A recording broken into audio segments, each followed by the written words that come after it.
교회가 하나 되는 일은 너무나 중요하죠. 하나님은 이 지상에 하나의 교회를 세우셨고 그 하나의 교회를 통해 영광 받으시길 바라십니다. 즉 교회는 비록 이 지상에 여러 교회가 있지만 모두가 하나가 되어야 됩니다. 그리고 하나로서 하나님께 산제물로 드려지는 것.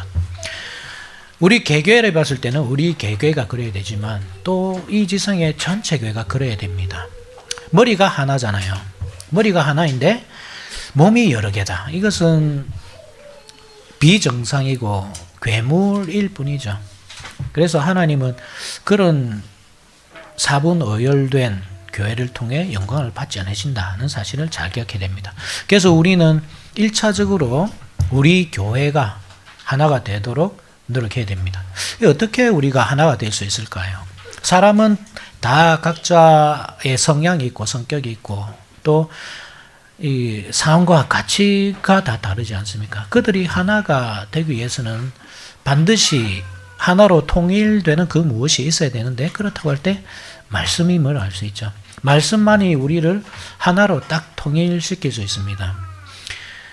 말씀이 중요한 또 한 가지 이유는 우리를 통일시킨다는 그 하나 외에 또 무엇이 있냐면 성령께서 바로 말씀과 함께 역사하시는 사실입니다. 즉 교회가 반드시 성령 충만해야 되고 성령 충만을 통해서 이 지상의 교회와 또 하늘에 계신 우리의 머리이신 그리스도와 연합되는 길이 성령 충만이라고 할 때 우리가 말씀을 충실히 따르지 않는 교회라고 한다면 우리는 머리와 동떨어진 존재이고 따라서 우리는 결코 살아있다고 또 말할 수 없는 것입니다. 그래서 이 성령으로 하나 되는 교회, 말씀으로 하나 되는 교회, 이것이 우리가 반드시 추구해야 될 교회의 모습이라는 것. 이 결코 잊어서는 안 됩니다. 교회는 절대 개인 중심이 아닙니다. 나만 잘하면 된다. 절대 그렇지 않습니다. 성경 어디에도 그런 내용은 없습니다. 반드시 우리가 함께 세워져 가야 된다는 것. 그래서 그것을 위해 말씀을 쫓아야 된다는 것. 말씀이 명하는 것이 무엇이었습니까? 지난주에 살펴봤지만 형제를 사랑하는 것. 우리는 말씀의 명령을 따라서 형제를 사랑해야 됩니다. 그래야 우리 교회는 하나가 되어서 하나님께 거룩한 산제물로 드릴 수 있습니다. 형제 사랑을 넘어서 원수까지도 사랑해야 됩니다. 그것이 오늘 우리가 배울 내용이죠. 이 원수를 어떻게 사랑할 수 있느냐? 왜 사랑할 수 있느냐? 우리를 미워하고 나를 피폐하게 만드는 그 사람들을 왜 우리가 품어줘야 되는가? 교회를 공격하는 사람인데. 그렇지만 하나님께서 교회를 공격하던 그 사도 바울을 변화시켜서 교회를 세우시잖아요. 그러니까 우리가 원수를 사랑할 근거는 거기에 있습니다. 하나님의 지혜.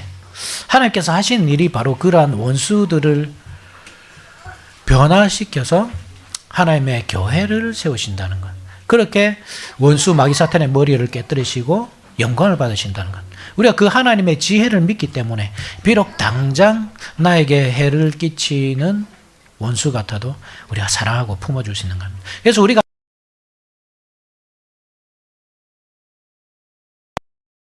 것이 아니라 오히려 그들이 굳게 서기를 기도하면서 인내하면서 하나님의 일이 이루어지기를 소망해야 되는 겁니다. 그것이 성도가 해야 될 마땅한 자세입니다. 말씀의 주제는 지난주하고 똑같죠. 교회는 하나 되기 위해 사랑해야 됩니다. 대신에 첫째, 성도를 사랑해야 된다. 둘째, 원수를 사랑해야 된다. 그 할 때 오늘은 두 번째, 원수를 사랑해야 한다. 이 내용으로 오늘 말씀을 살펴보도록 하겠습니다. 다 같이 17절을 같이 한번 읽어볼까요? 시작. 아무에게도 악을 악으로 갚지 말고 모든 사람 앞에서 선한 일을 도모하라. 지난주에는 9절에 그죠? 악을 미워하고 선에 속하라. 악을 미워하고 선에 속하라. 이렇게 말씀하였던 사도 바울은 이제 악을 악으로 갚지 말고 모든 사람 앞에서 선을 도모하라. 계속 선과 악의 이 대결로 그죠? 이 보여줍니다. 그러니까 형제 사랑, 원수 사랑 이것이 다 무엇과 관계 있냐 하면 바로 선과 악의 대결에 있다는 겁니다. 악을 미워하는 것, 또 선에 속하는 것 이게 무엇이라고 했습니까? 단순히 악이라는 것은 이 세상에 있는 그 죄, 물론 그게 악이 맞죠. 그렇지만 그 근본을 찾아 올라가 보면 아담과 하와가 선과 악을 알게 하는 나무의 실과를 마음대로 먹고서 하나님처럼 된 사실에 있잖아요. 결국 죄란 그렇습니다. 죄란 무엇이죠? 소리문 납시 사문에서 가르치고 있듯이 하나님의 법을 지키는데 부족함이 있거나 하나님의 법을 지키지 않는 것, 그것이 죄와 악이잖아요. 그러니까 하나님을 떠난 것 그 자체가 악이란 말입니다. 그러면 악을 멀리하고 선을 가까이 하라. 그것은 내 속에 있는 그 자아, 그죠? 내가 하나님처럼 되고자 하는 그 교만, 그것을 버리는 것입니다. 악을 멀리하는 것은. 대신에 선을 가까이 하는 것은 내가 한낱 인간일 뿐임을 인정하면서 하나님을 섬기며 사는 것. 내가 절대 하나님이 아니다. 나는 신이 아니다. 그래서 내 스스로 할 수 없고 내 스스로 할 수 있는 일도 없고 내가 하고자 할 때는 다 망할 뿐이고 선한 것은 하나도 이루어지지 않고 따라서 내가 선한 일을 이루기 위해서 하나님 편에 서서 하나님의 말씀을 쫓아가면서 하나님께서 이루시는 모든 일들을 기대하면서 살아야 된다. 이것이 악을 미하고 선에 속하는 일이죠. 그것과 관련해서 여러분 이 17절 말씀도 이해해야 됩니다. 악을 악으로 갚지 말고 모든 사람 앞에서 선을 도모하라. 악을 악으로 갚지 말고 선으로 갚아라. 이게 아니죠. 선한 일을 도모해라. 그러니까 악을 악으로 갚는다. 이 말은 하나님을 떠난 사람들은 당연하지 않습니까? 그들이 하는 일이 뭡니까? 아담과 하와의 죄열에 속해 있습니다. 이 사람들은 여전히. 그죠? 그래서 하나님 없이 선을 쫓고 악을 미워하고 그들도 선을 쫓고 악을 미워하는 일에 열심을 내보지만 그렇지만 하나님 없는 상태에서 그 일을 하기 때문에 그 모든 것들이 사실 선이라고 할 수 없습니다. 그들이 하는 선이라는 것이.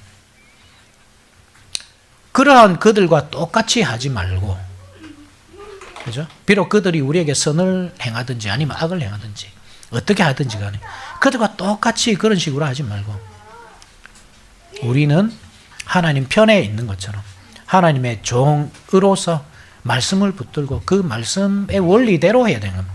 이게 왜 중요하냐면 단순히 착한 게 아닙니다. 그리스도인은. 우리가 착각하는 것이 그냥 착하게 살면 선을 이루는 걸로 생각하거든요. 그런데 여러분 불교 신자가 훨씬 잘합니다. 여러분.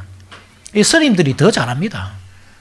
우리가 그런데 그렇게 할 수 있습니까? 우리가 동성애자들을 물론 우리가 그들을 핍박하고 학대하고 이건 안 되지만 어떻게 그들의 생각을 인정해주고 받아들일 수 있습니까? 안 됩니다. 그죠?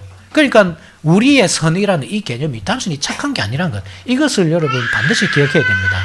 그렇지 않으면 우리는 절대로 선에 속할 수 없습니다. 선이라는 가정된 위선 속에서 악을 행할 수 있습니다. 악에 속할 수 있습니다.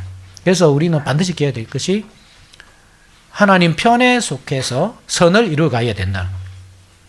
그죠? 하나님의 일을 이루어가야 된다는 것. 하나님의 일을 이루어가기 위해서 항상 말씀에 순종하며 살아야 된다는 것. 그들이 볼 때 악할 수도 있습니다. 우리가 교회는 꽉 막혔다. 교회는 미워한다. 이웃을 미워한다. 그렇게 판단받을 수도 있습니다. 그래도 우리는 선한 일을 이루어가야 됩니다. 그러한 배경 속에서 이 말씀을 여러분 살펴봐야 됩니다. 한번 그 다음 구절 한번 봅시다. 18절 할 수 있거든 너희로서는 모든 사람과 더불어 화목하라. 그래서 모든 사람과 더불어 화목하라 말할 때 우리가 생각해야 될 것이 뭐냐면 우리가 할 수 있을 만큼만 하고 그 다음에는 하지 않아도 되겠거니 생각하면 안 되는 겁니다. 할 수 있거든 이 말은 뭐냐 하면 우리는 끝까지 최선을 다해서 화목하도록 노력해야 됩니다. 그렇지만 안 될 수도 있거든요. 왜냐하면 화목이라는 것은 상호적인 것이잖아요. 내가 아무리 화목하고자 노력해도 상대편이 화목하고자 안 하면 화목이 안 되는 겁니다. 그들이 우리를 공격해오고 우리를 향해서 대포를 쏜다고 할 때 어떻게 화목이 되겠습니까? 그렇지만 우리는 끝까지 화목을 이루어야 된다. 이것을 말하는 겁니다.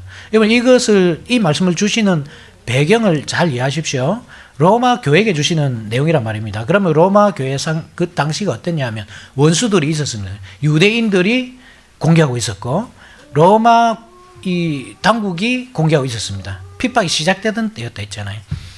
그렇다고 할 때에 그들을 우리가 어떻게 대우해야 되는가? 이 말입니다. 그들이 원수처럼 우리를 공격하기 때문에 우리도 똑같이 칼을 들고 그들을 대항할 것인가? 그렇게 하지 말라. 끝까지 너희들은 화목하려고 노력해라. 그들이 공격을 하든 해를 입히든 어떻게 하든 끝까지 화목하도록 노력해라. 그렇게 안 될 수도 있습니다. 그죠? 화목이 안 될 수도 있습니다. 그래도 화목하도록 노력해라. 이것이 원수를 대하는 자세입니다. 그게 왜 그러냐 하면 싸움이 여러분 누구에게 속했는지 잘 생각해 보십시오. 전쟁은 누구에게 속해 있습니까? 하나님께 속해 있거든요. 그래서 하나님께서 싸우지 말라고 하면 안 싸워야 됩니다. 하나님이 싸우라 할 때 싸워야 됩니다. 이 원리를 여러분 잘 기억해야 됩니다. 옛날 이스라엘 백성들이 그랬습니다. 하나님께서 싸우라고 하신 전쟁에 안 싸우고 싸우지 말라 하신 전쟁을 싸우죠. 그 가나안 땅에 들어갈 때를 생각해 보십시오. 이스라엘 백성들이 광야 생활을 끝내고 가나안 땅에 딱 도착해가지고 12명의 정탐꾼을 보내잖아요. 40일 동안 정탐하도록 하고 돌아와서 보고를 하는데 10명의 정탐꾼이 어떻게 합니까? 거기 가보니까 우리는 메뚜기 같더라. 절대 우리 이길 수 없더라. 그래서 백성들의 마음이 다 놓아가지고 하나님이 싸우라 하신 전쟁을 거절하죠. 안 싸웁니다. 그때 하나님께서 40일 동안 정탐한 것과 그죠? 같이 해서 40년 동안 너희들이 광야 생활을 해야 된다. 그렇게 징벌을 내시거든요. 그때 정신이 번쩍 든 겁니다. 정말 큰일 났다. 40년 동안 광야 생활은 도저히 못하겠다. 그래서 싸우러 올라갑니다. 하나님이 싸우라고 하지도 않았는데 올라가죠. 그래서 이 패할 수밖에 없게 되었거든요. 그러니까 한번 보십시오. 싸우지 말라고 한 전쟁을 싸우려고 할 때 결국 지고 마는 겁니다. 전쟁은 하나님께 속했습니다. 그래서 여러분 하나님께서 지금 현재 이 로마 교회가 이 처한 형편이 어떻든 간에 그들을 공격하는 원수들, 로마 군병이든지 유대인이든지 싸우지 말고 화목하라고 하십니다. 그래서 싸우지 말고 화목해야 됩니다. 이것을 우리 시대에 한번 바로 그대로 적용해 보십시오. 우리가 자주 싸우잖아요. 싸우지 않는 사람 없잖아요.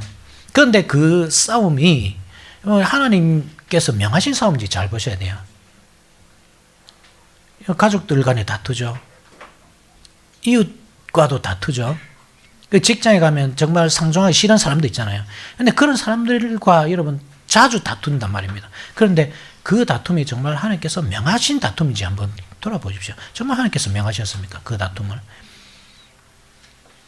여러분들이 그 싸움에서 이기든 지든 정말 무엇을 얻을 것 같습니까? 그렇게 다투어서 여러분 뭐 얻은 거 있습니까? 아무것도 없죠. 왜냐하면 하나님께서 명하지 않은 싸움이기 때문에 그 싸움에는 승리가 없습니다, 여러분. 무조건 지게 되어 있습니다. 하나님께 모든 전쟁이 속해 있다는 걸 잊지 마십시오. 그래서 하나님께서 싸우지 말라고 하는 싸움은 싸우지 말아야 됩니다. 아무리 우리의 정신을 피폐하게 만들고 우리를 괴롭히고 때로는 우리의 이 경제적인 혹은 이 우리의 육체적인 면에 해를 가하더라도 여러분 싸우지 말아야 됩니다. 원수들과. 그 말은 모든 전쟁이 금지되었다는 뜻이 아닙니다. 하나님께서 싸우라고 하실 때가 있잖아요. 언제 싸우라고 하십니까? 여러분 19절 한번 보십시오. 19절 같이 읽읍시다. 시작. 내 사랑하는 자들아 너희가 친히 원수를 갚지 말고 하나님의 진노하심에 맡기라. 기록되었으되 원수 갚는 것이 내게 있으니 내가 갚으리라고 주께서 말씀하시니라. 원수 갚는 것이 내게 있으니 내가 갚으리라 주께서 말씀하시니라. 이 말씀은 단순히 너희들 손에 피를 묻히지 마라. 피는 내 손에 묻히겠다. 하나님이 그래 하시지 않겠죠. 하나님께서 우리 개인의 복수를 위해 존재하시는 분이 아닙니다. 하나님은 하나님의 영광을 위해 일하시는 분이시지 우리 개인의 복수를 하기 위해 존재하는 분이 아니란 말입니다. 그래서 이 말씀을 그렇게 이해하시면 안 됩니다. 이 말씀은 신명기 32장 35절 말씀의 인용이거든요.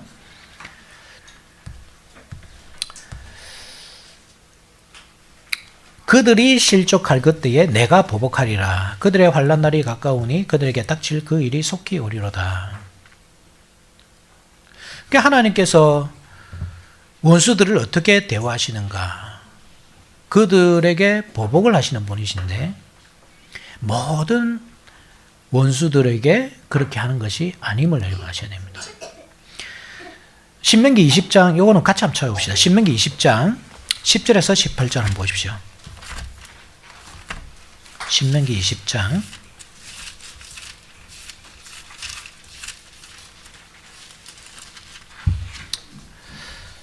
10절에서 18절 한 절씩 한번 읽어볼까요? 10절에서 18절 신명기 20장 10절에서 18절 내가 어떤 성읍으로 나아가서 치려 할 때에는 그 성읍에 먼저 화평을 선언하라.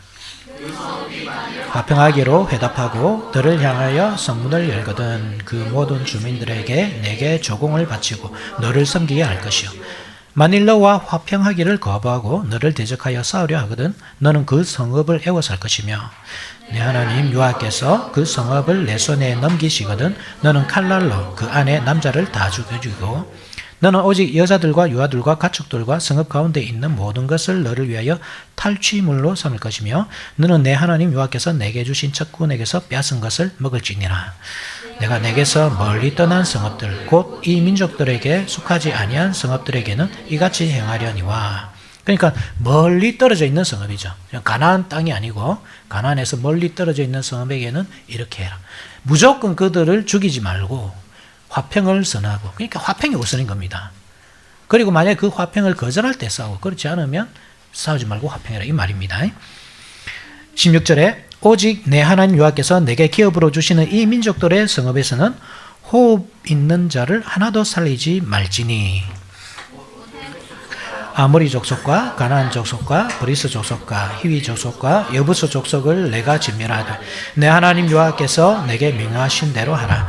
이는 그들이 그 신들에게 행하는 모든 가증한 일을 너에게 가르쳐 본받게 하여 너희가 너희 하나님 여호와께 범죄하게 할까 함이니라.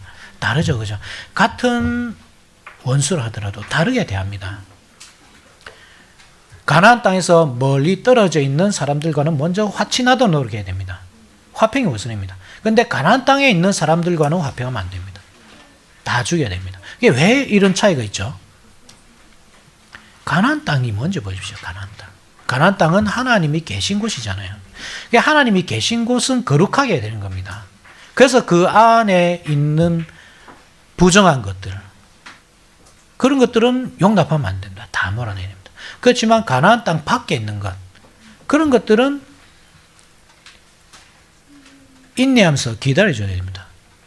그들이 회개하고 돌아올 수 있도록 도와줘야 됩니다. 그러니까 하나님의 뜻은 뭐냐면 하나님의 원수들이 다 죽는 것이 아닙니다.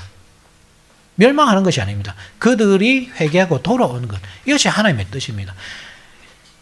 이스라엘이 제사장 나라라는 뜻이 그렇죠. 그래서 이방인들을 이끌어들인 것 이것입니다. 여러분 이것을 여러분 오늘날 교회로 한번 정해 보십시오.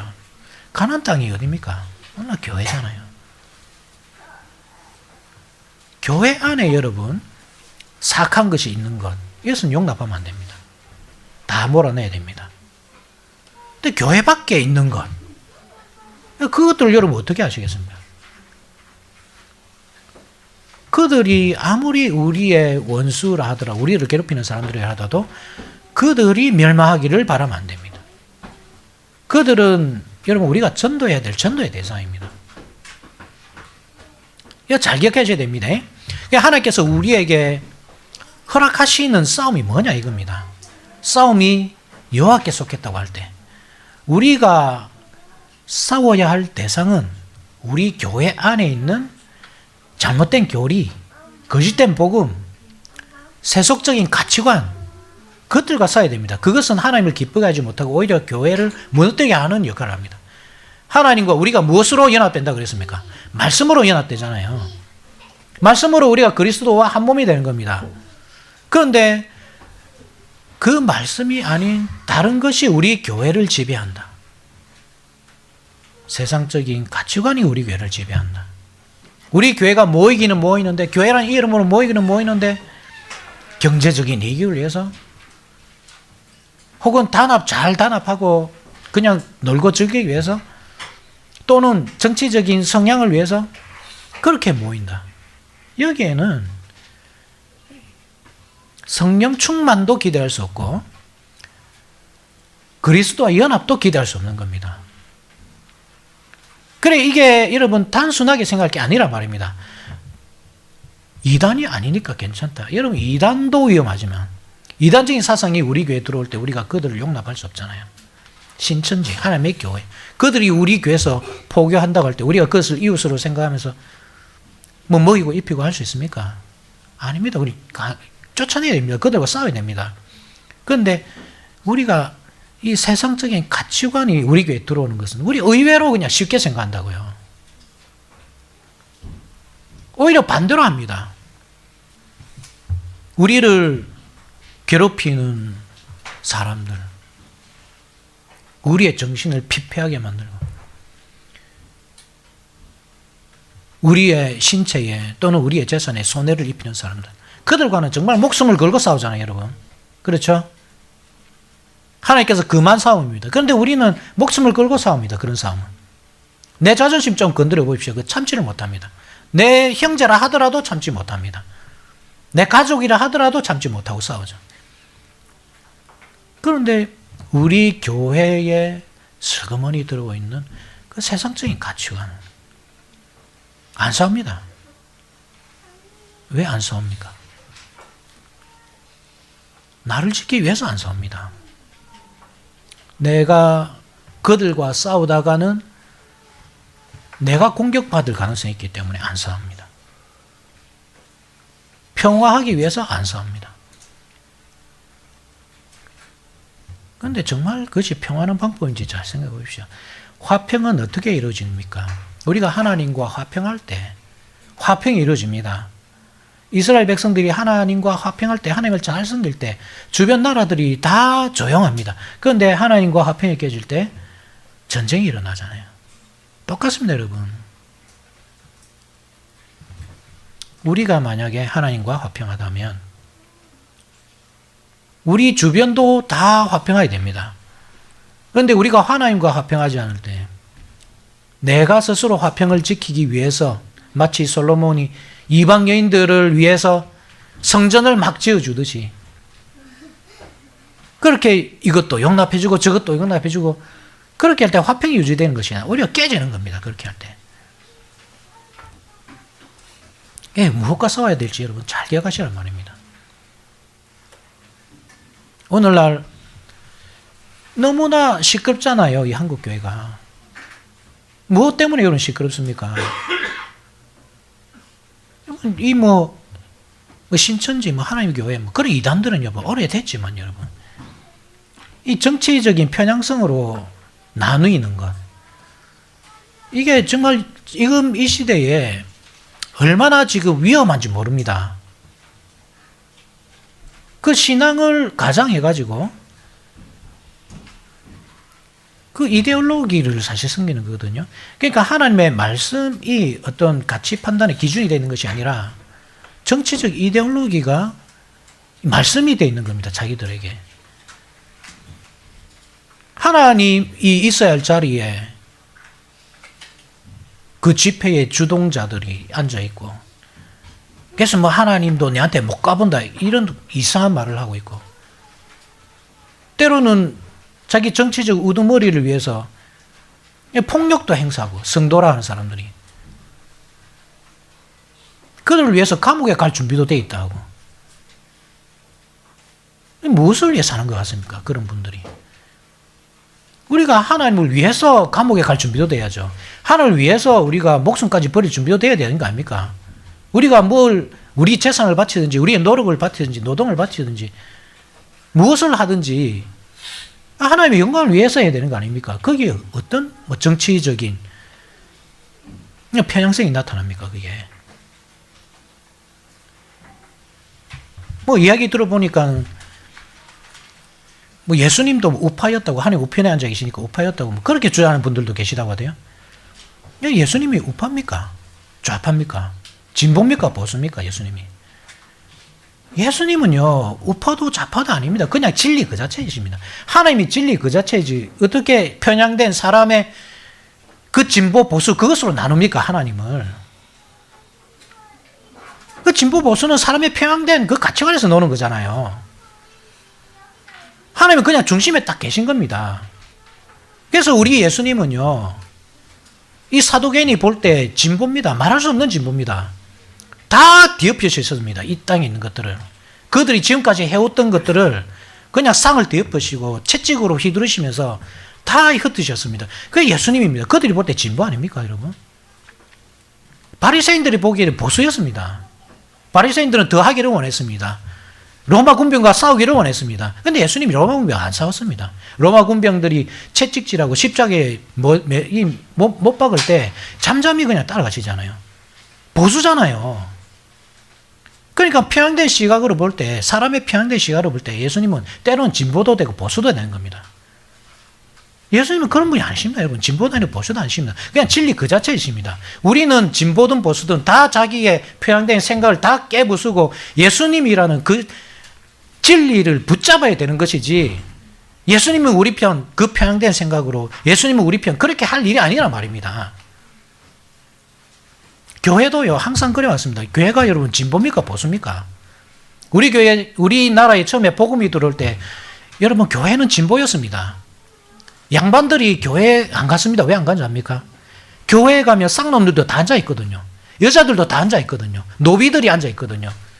양반들이 어떻게 그 교회 갑니까? 이 상도 같이 안 낳는, 그죠? 자기가 높은 자리에 앉아서 밥을 먹을 때 낮은 자리에서 그 주워 먹는 그 사람들과 어떻게 같이 예배를 드립니까? 형제 자매 어떻게 그들을 부릅니까? 그러니까 양반들이 교회를 안 가는 겁니다. 양반들이 제일 전도하기 어려웠습니다. 이 초창기에. 진보 아닙니까? 교회가. 진보입니다, 여러분. 그렇지만 교회가 모든 것을 용납하는가, 진보적으로? 동성애 우리가 용납합니까? 용납 안 합니다. 사도 바울이요, 종들을 향해서 야, 다 깨부수라, 다 뒤엎으라. 하나님께서 사람을 동등하게 만드셨지 차등이 어디 있느냐, 그렇게 안 했습니다. 상전에게 복종해라. 보수 아닙니까?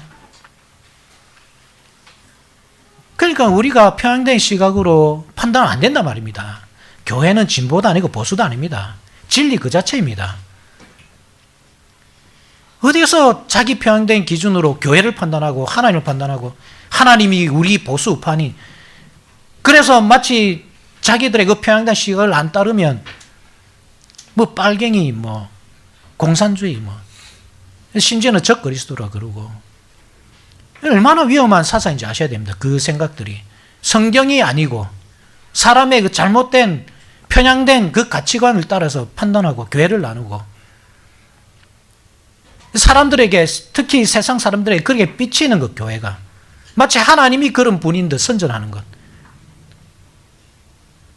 그게 얼마나 위험한 사상인지 아셔야 됩니다. 이단만 위험한 게 아니란 말입니다. 그러면 우리가 그들과 싸워야죠. 여러분, 가서 같이 뭐 돌 던지고 시위하란 말이 아니고, 아닌 것은 아니라고 말을 해야죠. 우리의 정신을, 우리의 육체를, 우리의 재산을 해하는 그 사람들을 향해서는 금지된 싸움을 잘도 하면서, 내 주위에 있는 그 사람들을 향해서는, 그 잘못된 평양된 생각을 가지고 있는 사람들에 대해서는 평화를 위해서 내가 침묵하고, 그게 평화가 아니다란 말입니다. 그게 이야기를 하십시오. 그것은 아니라고. 그것이 복음이 아니라고 이야기하십시오. 불신자에게든 여러분들의 형제든 아버지든 아닌 것은 아니라고 이야기하십시오. 그냥 단순히 성향의 문제가 아닙니다. 정치적 성향의 문제였다면 제가 침묵하라고 하죠. 오늘날 여러분, 지금 이 교회가 가고 있는 길은 그냥 정치적 성향의 문제가 아니고 아예 지금 진리를 벗어난 길을 가고 있기 때문에 하는 말입니다. 그 정치적인 일은 성도가 개인적으로 조용해야죠. 제가 지금 보수라고 뭐라 한 것도 아니고 진보라고 이걸 뭐라 한 것이 아니잖아요. 여러분 성향을 가지고 있으면 그 조용히 여러분들의 성향을 가지고 그렇게 정치 활동을 하시면 됩니다. 투표권을 행사하고 그렇게 살아가시면 됩니다. 그것이 마치 진리냐? 교회를 나누고 진리를 왜곡하고 하나님을 왜곡하고 그렇게 하나님의 영광을 훼손하는 일을 하고 있을 때는 여러분 강력하게 여러분 대응하셔야죠. 그게 우리 성도가 해야 될 싸움입니다. 여러분. 원수를 사랑해야 됩니다.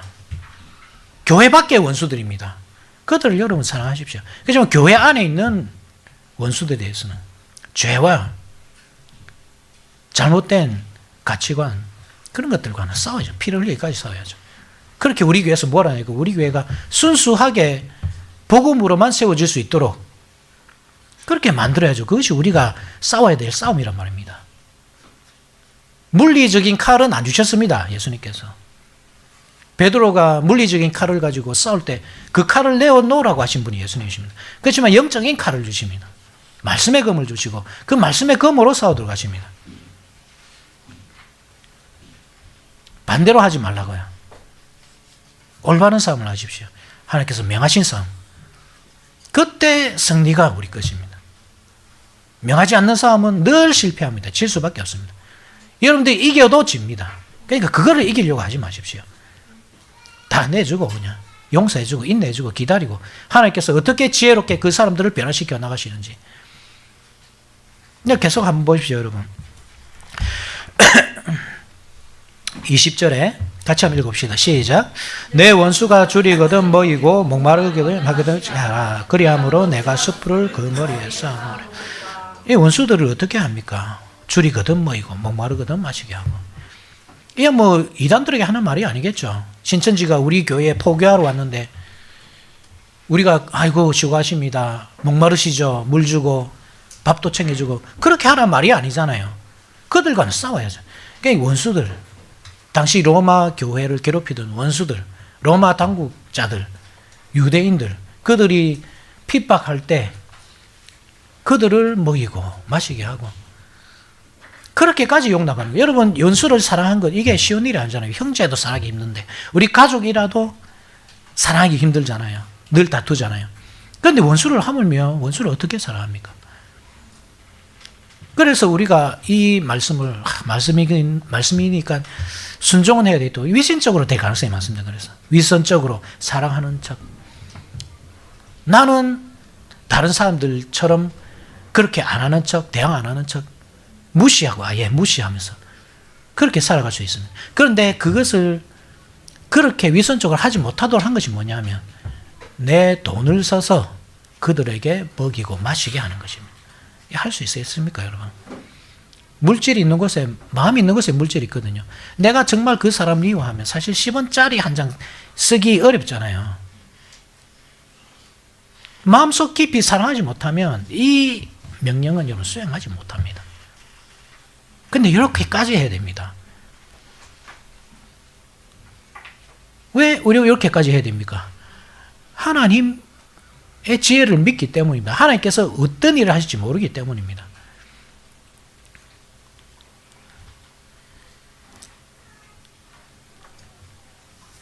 그리함으로 내가 숯불을 그 머리에 쌓아놓으리라. 이 말은 아까도 말했듯이 야, 네 손에 피를 묻히지 마라. 내가 피를 묻히겠다. 더러운 일을 너는 하지 마라. 너는 숭고하고 좋은 일만 해라. 그냥 사랑하는 일만 해라. 나머지 싸우고 더럽히고 이 일은 내 손으로 할게. 이게 아니라 말입니다. 하나님께서 싸우는 싸움이 어떤 싸움인지 잘 아셔야 됩니다, 여러분. 시편 110편 1절에 이런 말씀이 있죠. 여호와께서 내 주에게 말씀하시기를 내가 내 원수들로 내 발판이 되게 해야겠지. 너 내 우편에 앉아있어라. 옛날에 발등상 이렇게 번역했거든요. 하나님의 발등상이 여러분 어딘지 기억하십시오. 우리 주의 발등상이 어디입니까? 하나님께서 시온자에 앉으시잖아요. 언약궤에. 그 하나님의 발등상 그 시온자의 뚜껑입니다. 언약궤란 말입니다. 그러니까 하나님께서 원수를 어떻게 정복하시는지 어떻게 마귀 사탄의 머리를 깨뜨리시는지 잘 기억하셔야 됩니다. 그것은요 그들을 확 바꿔버린 겁니다. 그냥 모아놓고 불 확 지금 하늘에서 유황불이 떨어져서 다 타 죽게 만들고 홍수를 일으켜가지고 다 물에 빠져 죽게 만들고 이 너무나 쉬운 일이잖아요. 하나님께 우리가 생각하기에 제일 쉬운 일이잖아요. 하나님의 지혜는 그 정도 아니란 말입니다. 그냥 그렇게 교회를 향해 돌을 던지던 그 사람을 확 바꿔가지고 교회를 세운 일을 하도록 만들어버린 겁니다. 그게 하나님의 능력이고 하나님의 지혜입니다. 사도 바울이 그랬잖아요. 사도 바울이 얼마나 교회 원수였습니까? 스데반을 돌로 쳐 죽이는 그 자리에 있었고 다메섹으로 성도들을 잡아 가두기 위해서 살기 등등하게 갔던 사람이었잖아요. 하나님께서 그 사람을 확 바꾸시는 겁니다. 그렇게 해서 교회를 세우는 일로 만들어버리신 겁니다. 마귀 사탄이 할 말을 잃게 만드는 겁니다. 그게 우리 하나님께서 일하시는 이 방식이란 말입니다. 그러니까 우리가 어떻게 원수를 향해서 그렇게 참고 인내하고 기다려주고 기도할 수 있는가? 그들이 무너지기를 하나님 제발 저 사람 좀 죽게 해주십시오. 이렇게 기도하는 것이 아니라 그 사람이 오히려 오래 살기를 잘 되기를 기도해주고 무너지기를 기도하는 것이 아니라 세워지기를 기도할 수 있는 근거가 무엇입니까? 하나님께서 지혜를 발휘하셔서 그들을 얼마든지 새롭게 하시고 그들을 통해 교회를 세우시고 그렇게 하나님께서 영광을 받으실 것을 그것이 하나님의 방식임을 우리가 믿기 때문이잖아요. 숯불이 바로 그런 뜻이란 말입니다. 숯불을 머리에 놓아둔 것은 그 머리를 뜨겁게 할 것이다. 그 뜻이 아니고 여러분 이사야 6장에 보면 이사야가 하나님께 부름받는 장면이 있습니다. 그때 이사야가 성전에 있다가 하나님의 임재를 목격하고 하나님 저는 입이 더러운 자입니다. 이제 죽게 되었습니다. 했을 때 천사가 어떻게 합니까? 제단에 숯불을 가져와서 그 입을 입에다 갖다 대고 정결하게 해줍니다. 내 악이 제거되었고 내 죄가 사함받았다. 이렇게 해줍니다. 그때 이사야 선지자가 내가 죽게 되었다 하던 이사야 선지자가 내가 여기 있나이다 나그를 보냈어서 이 유명한 고백을 하는 거거든요. 그러니까 수치라는 그 개념 자체가 뭐냐 하면 그 용도가 뭐냐 하면 바로 부정한 사람을 정결하게 하는 용도란 말입니다. 우리가 그들에게 먹이고 마시우고 하는 것 그것이 그 용도란 말입니다. 그러니까 우리가 궁극적으로 먹여야 할 것, 궁극적으로 마시게 할 것, 그것이 무엇인지 알겠죠, 여러분? 무엇이겠습니까?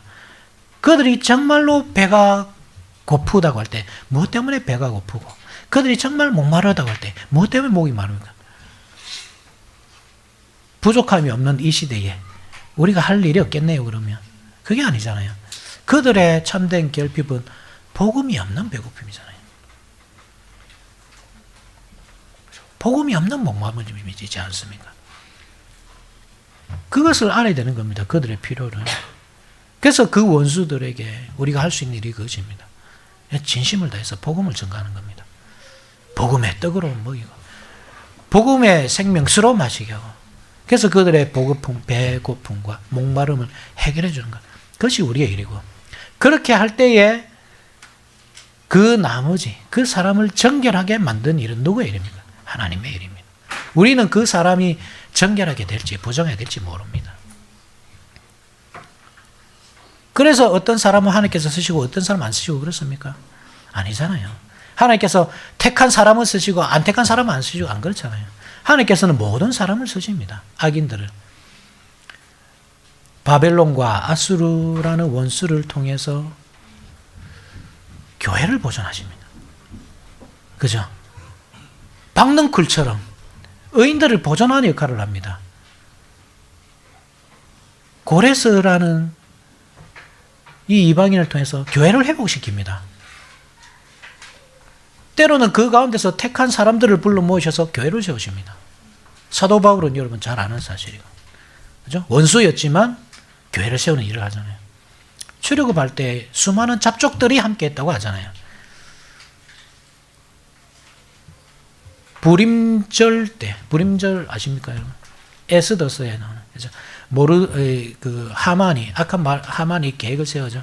그래서 유대인들을 다 멸절하기 위해서 제비를 뽑는데 제비가 부르거든요. 히브리어 부르. 이 복수가 부림입니다. 그 제비를 뽑는 겁니다. 제비를. 그죠? 그래서 유대인들을 제비 뽑은 날에 다 멸망시키려고 하는데 그때 하나님께서 그 상을 다 바꿔가지고 오히려 원수들이 멸망하게 만들고 그때 원수들이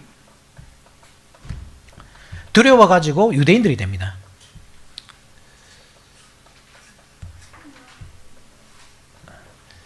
에스더 8장 17절에 왕의 어명에 이르는 각 지방 각 읍에서 유다인들이 즐기고 기뻐하여 잔치를 베풀고 그 날을 명절로 삼으니 본토 백성이 유다인을 두려워하여 유다인 되는 자가 많더라. 하나님께서 일하시는 방식입니다. 하나님의 지혜입니다. 그러니까 악하든 선하든 그들이 우리에게 호의적이든 우리에게 악의적이든 다 사용하십니다. 그냥 그대로 그 모습 그대로 사용하십니다. 때로는 그 악한 모습 그대로 사용하십니다. 때로는 그들을 선하게 바꿔서 사용하십니다. 이것이 하나님의 지혜란 말입니다. 그것을 믿기 때문에 우리는 우리의 일을 합니다.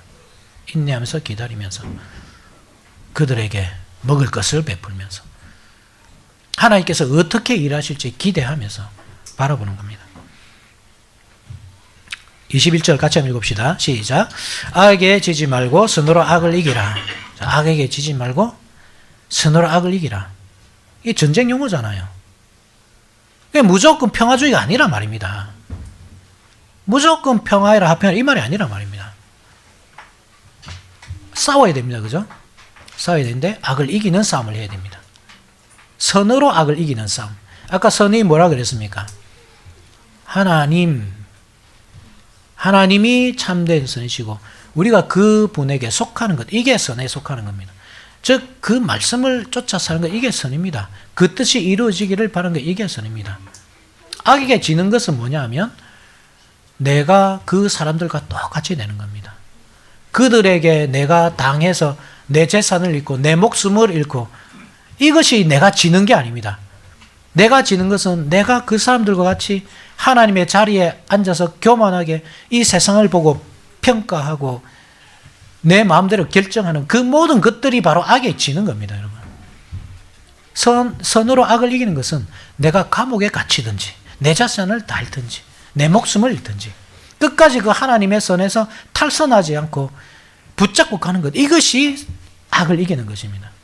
우리가 왜 안 되는지 보십시오. 우리가 왜 우리를 공격하는 그 원수에 대해서 관용하지 못하고 왜 그들과 다투어야 속이 시원하고 그들이 나에게 하나의 해를 갈 때 나는 두 개를 내줘야 속이 시원한지 한번 보십시오. 왜 그렇습니까? 감히 나를 그 마음이잖아요. 네가 감히 나를 이거지 않습니까, 여러분? 여러분 그 자존심, 자존감 그거잖아요. 그것을 공격할 때 내가 못 참는 것 아닙니까? 그게 뭐냐 하면 그게 바로 악에게 지는 겁니다. 내가 아담과 하와가 범했던 그 선과 악을 알게 하는 열매의 실과가 내 속에 계속 영양분처럼 악의 영양분이 되어서 흐르고 있기 때문에 그런 열매가 맺히는 겁니다. 그래서 못 참는 겁니다. 견디지 못하는 겁니다. 즉 결국 악이라는 것은 나 자신입니다. 나 자신. 옛사람. 그것을 이겨내야 됩니다. 여러분. 그것을 이겨내고 내가 뭐 어떻게 되든 내가 자존심이 상하든 내 자존감이 무너지든 하나님의 선하신 뜻만이 이루어진다면 나는 만족하리라. 이것이 선으로 악을 이기는 것입니다. 그렇게 할 때 여러분 우리는 원수를 위해서 상을 베풀어 줄 수 있습니다. 그들을 위해서. 먹을 것을 먹일 수 있고 입힐 수도 있고 마시게 할 수도 있고 얼마든지 할 수 있습니다. 그런데 이게 안 되면 절대 안 됩니다. 나를 해한 사람을 어떻게 내가 선으로 갚아줄 수 있습니까?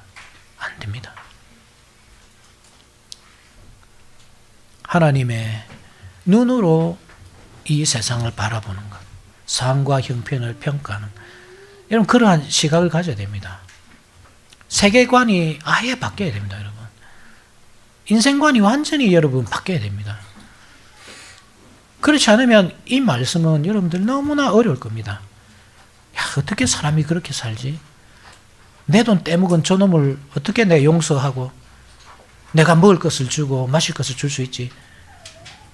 절대 안 됩니다, 여러분.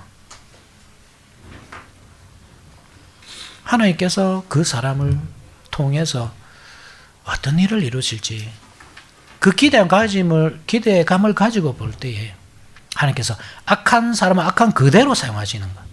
이 원리를 알고 여러분들 볼 때에 그 사람이 절대 변하지 않는다고 하더라도 실망하지 않고 야 내가 이렇게까지 선을 행했는데도 안 바뀌네.